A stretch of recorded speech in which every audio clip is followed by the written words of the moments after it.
ஒரு சிம்பிளான சிக்கன் தொக்கு எப்படி பண்ணுறதுன்னு பார்க்கலாமா? 1/2 kg சிக்கன் எடுத்தது நல்லா வாஷ் பண்ணி வச்சுருக்கேன். அதில் மஞ்சப்பொடி, உப்பு, சிக்கன் 65 மசாலா எல்லாத்தையும் போட்டு நல்லா பெரட்டி விட்டுக்கோங்க. அதை மேரினேட் பண்ணி வச்சுருங்க. ஸோ தட் பொரிக்கும் போது அடுத்து எல்லா மசாலாவும் சேர்ந்துருக்கும். வடச்சட்டி சூடானதுக்கப்புறம் அதில் எண்ணெய் ஊற்றி நல்லா 65 பொரிச்சு எடுத்துக்கோங்க. ரொம்ப பொரிக்காதீங்க, லைட்டாக கொஞ்சம் சாஃப்டாக பொரிச்சு எடுத்துக்கோங்க, நான் காமிக்கிற மாதிரி. அதுக்கப்புறம் ஒரு ஜாரில் கேஷ்யூஸ், இஞ்சி, அப்புறம் பூண்டு எல்லாம் அரைச்சி எடுத்துக்கோங்க.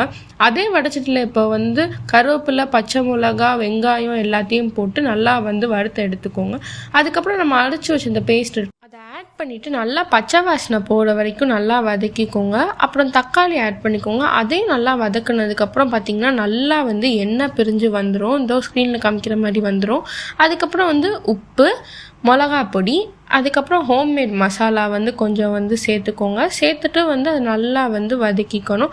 அது நல்லா வதங்கினதுக்கப்புறம் பார்த்திங்கன்னா நம்ம பொரிச்சு வச்சிருந்த சிக்கனை ஆட் பண்ணிவிட்டு நல்லா கொஞ்சம் கொஞ்சமாக சுருள நல்லா பெரட்டி விடணும். அதை பெரட்டி விடுறதுல தான் டேஸ்ட்டே நல்லா ஆட் ஆன் ஆகும்.